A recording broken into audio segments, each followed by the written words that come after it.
Digam glória a Deus. Amém? Antes da gente ler a Bíblia, eu quero dizer uma coisa para vocês.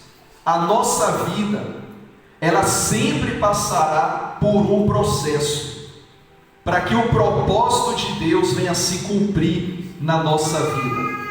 E o melhor exemplo disso é José. José é um exemplo de vitória, de superação, é um exemplo de vida.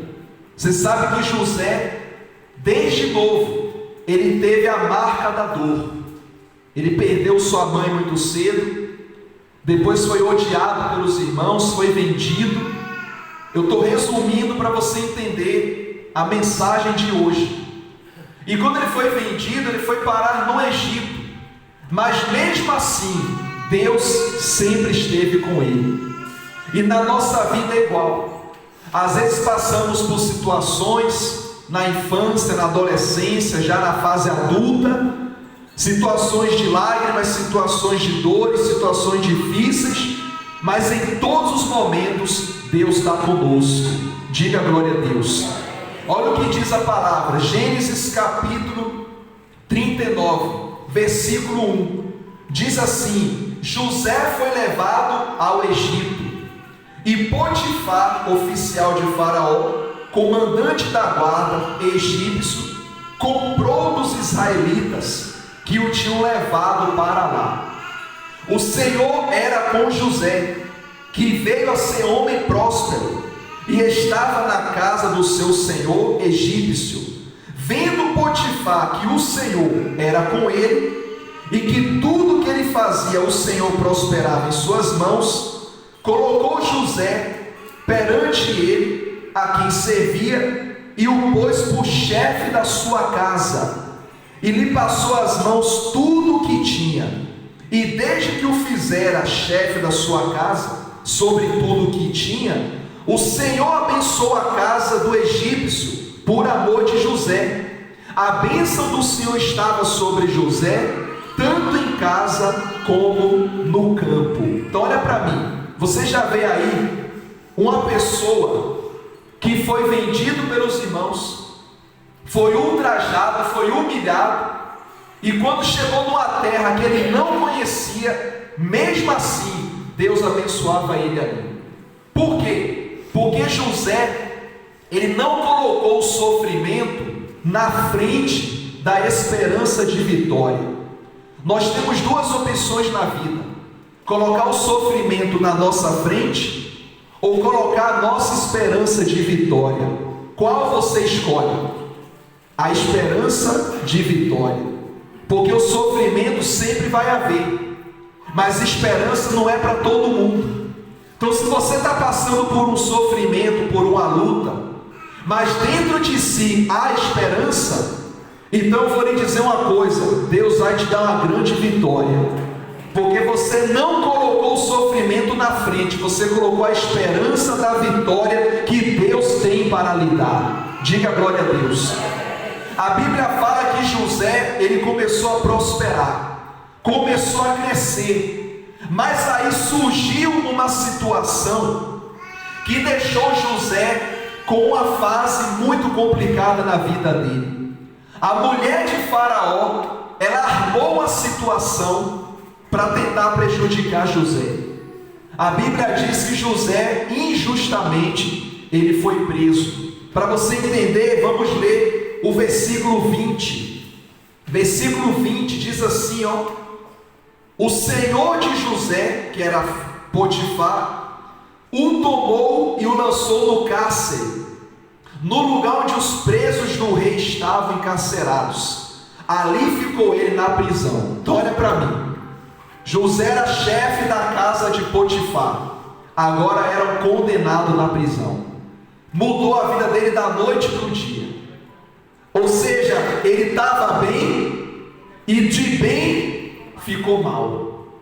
Você tem que entender que a vida, às vezes acontece isso. Nem todo mundo está preparado para a fase má, só está preparado para a fase boa. Por isso que eu digo por mim, quando estou passando por fases ruins, está doendo, mas ao mesmo tempo eu faço como o Tiago falou: alegrai-vos nos momentos de tristeza, porque esses momentos de tristeza vão te dar uma estrutura para você ganhar experiência, força. Claro que tu vai vencer porque Deus é contigo, e aí você vai voltar para a fase boa. Então quem aguenta a fase má está garantido a entrar na fase boa. Diga glória a Deus. Quem suporta a fase difícil vai alcançar a fase boa na vida. Diga glória a Deus. Se você diz: ó pastor, eu já suportei e até suporto a fase difícil na vida, então eu dou glórias a Deus pela tua vida. Você não é fraca nem é fraco, você é forte, porque quem aguenta a parte ruim, consequentemente vai passar para a parte boa, vai ser aprovado pelo próprio Deus. Foi o que aconteceu com José. Ele estava como chefe de uma casa e agora estava encarcerado injustamente. Você sabe que a calúnia, ela atrapalha a vida da pessoa. Não vai destruir a vida, mas vai atrapalhar.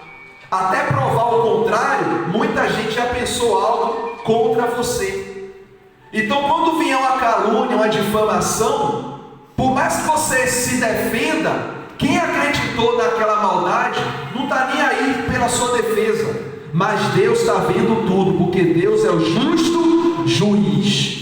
O que você vai fazer? Você vai entregar na mão de Deus. Você vai falar: ó meu Deus, eu não tenho recurso para provar o contrário, mas o Senhor tem esse recurso.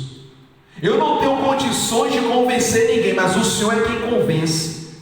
Então Senhor, faça justiça na minha vida, mostra que eu não sou aquilo que disseram. Quando você falar isso para Deus, Deus vai criar uma situação que vai lhe favorecer. Eu estou pregando assim por detalhes, você entender o que Deus fez na vida desse homem, de José. Primeiro foi vendido, já estava no Egito, estava como chefe da casa, agora estava preso. Olha os altos e baixos da vida dele, mas em nenhum momento José desistiu. Pelo contrário, ele se apegou ainda mais a Deus. Às vezes o diabo ele tenta espremer a pessoa. Se a pessoa for fraca, ela sai fora. Se ela for forte, ela vai ficar, ela vai aguentar. Olha o que diz o versículo 21. O Senhor, porém, era com José. Ele foi benigno e lhe deu mercê perante o carcereiro, o qual confiou às mãos de José todos os presos que estavam no cárcere. E ele fazia tudo quanto se devia fazer ali.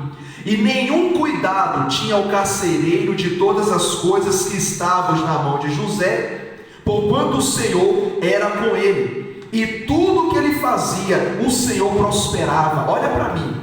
Por isso é importante você ter o Espírito Santo. Quando você tem o Espírito Santo, você tem a própria bênção dentro de você. E aonde você estiver, Deus ali vai abençoar. José estava na casa de Potifar. A casa era uma bênção. Agora José saiu da casa e estava na cadeia. Cadeia não é bênção, mas naquela fase que José estava, ficou uma bênção. Os próprios presos não queriam mais sair da cadeia, porque José era abençoado, limpava tudo, levava comida, água fresca. Até os presos diziam: olha, está melhor aquilo que está lá fora, vamos ficar aqui, que José é uma boa pessoa. Então na fase difícil, que José podia reclamar, ele colocou o coração e deu o melhor dele. E você leu na Bíblia: o Senhor o abençoava, o Senhor o prosperava.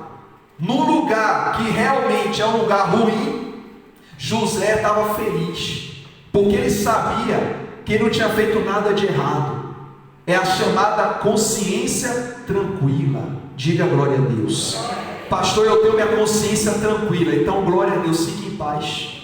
Aonde você estiver, Deus ali vai te favorecer e vai te abençoar.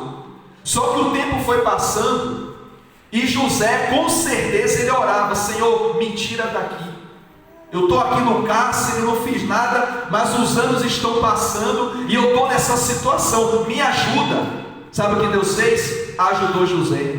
Haviam 2 empregados de Faraó que cometeram algo errado, cometeram algo que não agradou Faraó, e Faraó mandou os 2 para a cadeia.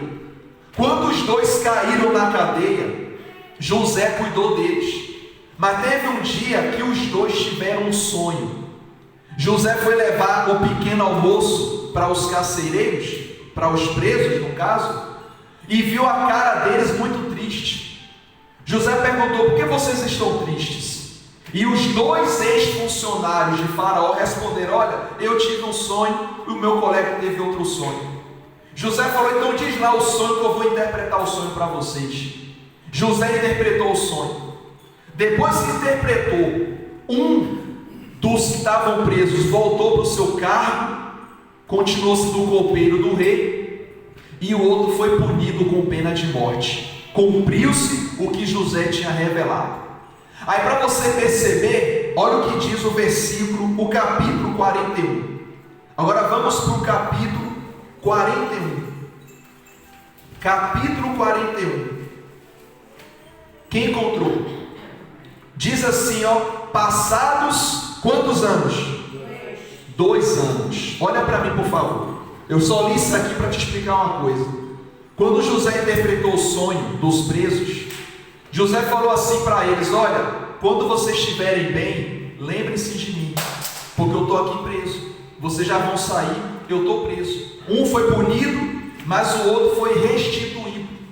Durante 2 anos, o que José ajudou não falou nada de José para o faraó. Ficou em silêncio. José ficou esquecido. Sabe o que se chama isso? Ingratidão. Você está preparado para passar por isso? Quem quer crescer na vida? Então você vai se preparar para passar por ingratidões. Elas vão. José falou: olha, lembra de mim, por favor. Eu te ajudei, revelei teu sonho, tu está salvo, lembra de mim. E o carcereiro: pode deixar que eu vou lembrar de você. 2 anos sem lembrar de José. Cadê a amizade? Cadê a consideração? Quem percebe o pastor? O que Deus está falando? Não espere nada de ninguém, espere de Deus, que Ele não vai falhar contigo. Espere de Deus, que Ele vai abençoar a tua vida. Diga glória a Deus. Mas eu vou te dar uma revelação daqui a pouco, vai mexer com você. Você vai entender por que José, durante 2 anos, não foi chamado para subir. Daqui a pouco eu vou te falar. Passados os tempos, a Bíblia fala que Faraó teve um sonho. Agora foi o chefe do Egito, e ele não conseguiu que ninguém interpretasse. Vamos ler o versículo 10. Gênesis capítulo 41, versículo 10. Diz assim: estando Faraó muito nervoso contra os servos e pondo-me sob prisão na casa do comandante da guarda, e a mim ao padeiro-chefe, tivemos um sonho na mesma noite, e ele, sonhamos a cada sonho com a sua própria significação. Versículo 12.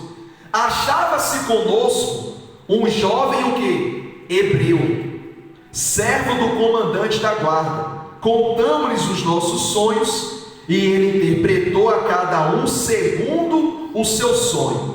Olha para mim agora. Depois de 2 anos, quando o faraó estava nervoso na sala do trono e ninguém revelava o sonho, aí o copeiro lembrou: ó meu rei, há 2 anos atrás eu tive um sonho também. Lembra que o senhor me prendeu? Ele: sim, eu lembro. Então um jovem lá hebreu interpretou meu sonho e eu estou aqui de volta. E o faraó ficou curioso: então eu quero conversar com esse rapaz. Depois de quantos anos? Misericórdia, 2 anos. Se for depois de uma semana, tudo vai 2 anos, irmão. 2 anos a gemer. Aí só depois que ele lembrou de José. Daqui a pouco eu falo por que demorou 2 anos. Versículo 14. Então Faraó mandou chamar José, e o fizeram sair à pressa da masmorra. Ele se barbeou, mudou de roupa e se apresentou a Faraó. Olha para mim. Aqui Deus está falando para você cuidar de si. Cuide do seu corpo, cuide da sua imagem, cuide da sua saúde, cuide da sua performance, porque Deus vai precisar do seu corpo para ser glorificado. Ele habita em você, ou é o diabo que habita em você? É Deus que habita. Se é Deus que habita, você vai andar de forma que vai dar glórias a Deus, em nome de Jesus. Diga assim seja. Quem está percebendo? Então o faraó ficou curioso, falou: peraí, eu quero conhecer esse rapaz então. Já que ele revelou e você está trabalhando para mim, chama ele. Fez a barba dele e tal, tudo direitinho. José se apresentou. Agora vamos ler o versículo 32. Eu estou avançando porque é grande, então eu tenho que avançar e resumir para você perceber. Versículo 32. O sonho de Faraó foi dúplice, foram 2 sonhos, porque a coisa é estabelecida por Deus e Deus se apressa em fazê-lo. Olha que mistério.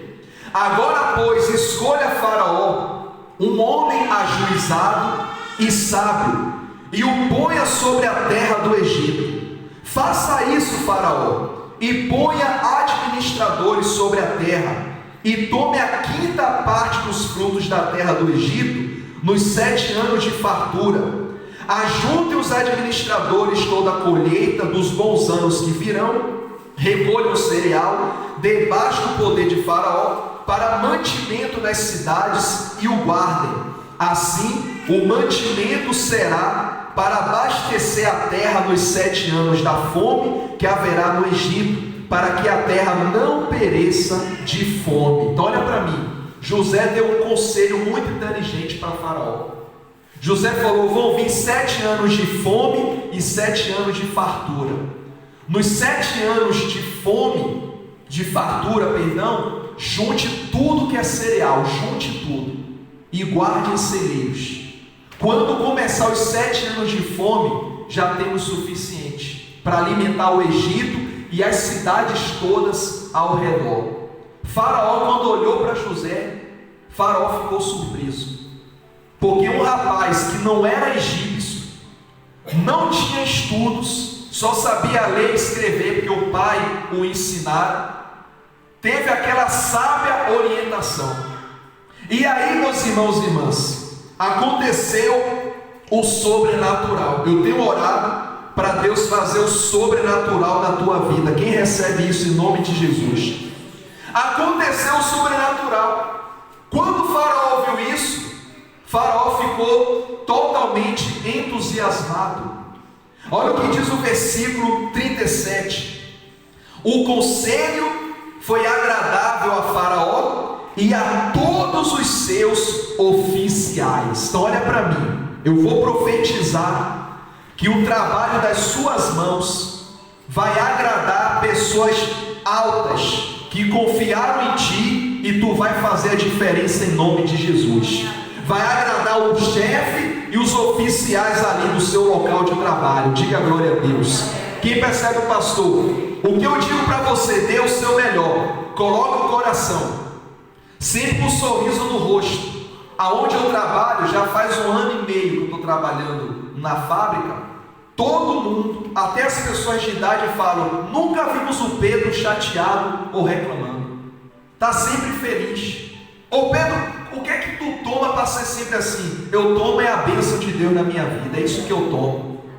E vocês também devem receber essa bênção na sua vida. Então, igreja, você é luz. Já que tu é luz, qual é a função da luz? Quem pode me responder? É iluminar o ambiente. Se você está num ambiente hostil, o ambiente é pesado e tu está ali, é para tu fazer a diferença. É para a sua luz eliminar as trevas daquele lugar e a luz ficar naquele lugar. Diga glória a Deus. Então preste atenção, que eu já vou dar a revelação forte para você. O porquê que ficaram 2 anos sem José ser lembrado pelo copeiro do rei.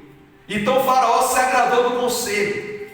Versículo 38. Disse Faraó aos oficiais: acharíamos porventura homem como esse, em quem há o Espírito de Deus? Olha só, igreja, Eu até me arrepio. Eu imagino a sala do rei cheia de gente. Estava lá os feiticeiros do Egito. Estava lá pessoas da política de outras cidades naquela reunião. Os oficiais do faraó. Os embaixadores, todo mundo da alta patente, tudo ali. E o José ali, tadinho, todo quietinho no meio ali deles. E o faraó levanta do trono e fala: vem cá, será que eu vou achar alguém como esse rapaz aí? Em que há o Espírito de Deus? Olha só, é muito forte, igreja, é o sobrenatural. Eu tenho certeza que Deus vai dar o sobrenatural para tu. Você crê nisso, igreja? Você não está aqui por acaso, não. Deus não abriu essa obra por acaso, não. Essa obra não é minha, não, é de Jesus, Ele que mandou abrir para ajudar você, igreja, para você ser uma pessoa feliz. Eu sei que o mundo está complicado, mas a gente pode ser feliz. Quem concorda com o pastor? Podemos ser felizes, podemos levar a felicidade para pessoas. A palavra de Jesus é a maior felicidade que a gente pode dar para alguém. Diga glória a Deus. Aí, para concluir, diz aqui, ó, o versículo 39: depois disse Faraó a José: visto que Deus te fez saber tudo isso, ninguém há tão ajuizado e sábio como tu. Tu vai ouvir palavras assim nos dias de hoje. Olha, eu conheço muita gente, mas tu é diferente. Você tem uma forma de trabalhar diferenciada. A sua fala é diferente. Seu jeito de viver é diferente. Tua maneira de agir é diferente. É isso que tu vai ouvir. Porque você nasceu para fazer a diferença. Diga glória a Deus. Repita comigo: eu nasci para fazer a diferença. Aí diz aqui mais, o versículo 40: administrarás a minha casa, e a tua palavra obedecerá todo o meu povo. Somente no trono eu serei maior do que tu. Disse mais Faraó a José: vês que te faço autoridade sobre toda a terra do Egito. Então tirou Faraó seu anel de sinete da mão e o pôs na mão de José. Fê-lo vestir roupas de linho fino e lhe pôs ao pescoço um colar de ouro. Olha só, igreja. Tirou o anel do dedo, que é o anel do Faraó. Não é qualquer um que tem, não. Tirou o anel, que era um anel gigante, era acho que maior que o dedo. Tirou o anel do dedo. Vira o dedo aí, meu filho. Está contigo agora. Se alguém visse alguém com aquele anel, tinha que logo baixar a cabeça. Dava medo. José ganhou toda a autoridade, irmão. Só era menor do que Faraó, porque Faraó continuava Faraó. Mas José, abençoado por Deus, era o líder máximo daquele lugar. Eu profetizo que tu vai ter um crescimento muito grande na tua vida, em nome de Jesus. Amém? Um crescimento, mas para Jesus ser glorificado. Sabe o que me faz feliz? É que quem olhasse para José, dizia assim: aquele ali, ele tem o Espírito de Deus. O próprio Faraó falou. E olha onde ele está. Deus o abençoou. Agora eu vou explicar por que demoraram 2 anos para José ser lembrado. O que eu vou te falar vai te emocionar. Lembra quando José interpretou o sonho do copeiro? José falou: olha, lembra de mim, viu? Fala de mim para o Faraó. Se o copeiro, naquele momento, quando saiu da cadeia e voltou para trabalhar para Faraó, se o copeiro falasse de José para Faraó, sabe o que José seria? Mais um copeiro. Seria mais um copeiro. Não ia ter a revelação. Ia trabalhar de novo na cozinha e ficar ali para sempre. Aí durante 2 anos Deus fechou o coração do copeiro. Fica caladinho. Você não vai falar nada para o José. Eu acredito que o copeiro até queria falar, mas Deus apertava o coração do copeiro. Não, fica com a boca fechada, que se tu falar vai estragar meus planos para o meu filho. Eu não quero ele como copeiro, eu quero ele como governador. Deus não quer você como copeiro, Deus quer você na altura para a glória de Deus na sua vida. Então olha para mim, não fique mais falando: Deus está demorando. Calma. Se você está com pressa, vai virar copeiro. Se não tem pressa, vai virar líder. Agora tu escolhe. Tu escolhe agora. Quem percebe o pastor agora? Olha que revelação forte, igreja. Eu digo: o Espírito Santo revela mesmo. E quem fala não é eu, não, é o Espírito Santo falando contigo. Por isso que José ficou 2 anos à espera. Nem ele entendia. Porque se o copeiro falasse antes, ele não iria virar governador. Ia ficar tudo igual. O que Deus fez? Travou o tempo. Travou o coração do copeiro. Você não vai falar do meu filho. Vai ficar calado. Na hora certa você vai falar do meu filho. Aí passados 2 anos o faraó teve o sonho. Aí tudo eu digo, Deus, ele encaixa tudo na hora certa, irmão. É a gente que não entende às vezes. Sabe por que a gente não entende? Porque somos limitados. Nós somos pecadores falhos. A gente não entende a grandeza do Senhor. A gente tem que entender mais, buscar mais, orar mais, se entregar mais. Nem José entendeu. Eu tenho certeza que nem José entendeu, porque demorou tanto. Mas depois que ele recebeu aquele anel, que ele estava naquela sala, passou um filme na cabeça. Eu creio que ele ficou assim, ó, agora entendi, porque o copeiro não falou de mim naquela altura. Se tivesse falado, eu não estava aqui hoje, me tornando um líder desse lugar, para abençoar todo mundo. É isso que Deus quer de você, minha irmã, meu irmão. Deus quer te usar para abençoar as pessoas. Quem quiser a bênção, receberá a bênção. Quem não quiser a bênção, não receberá a bênção. Mas você vai continuar sendo a própria bênção de Deus nesse lugar. Diga glória a Deus. Quem entendeu a palavra de hoje? É forte nessa revelação. Então aguarde o tempo de Deus. E eu volto a repetir o que eu falei no início. A sua vida vai mudar. É a mensagem de hoje. A sua vida vai mudar. E vai mudar com a ajuda de Deus. Porque Deus é fiel, é grande e é maravilhoso. Diga glória a Deus. Amém? Fique de pé, por favor, em nome de Jesus.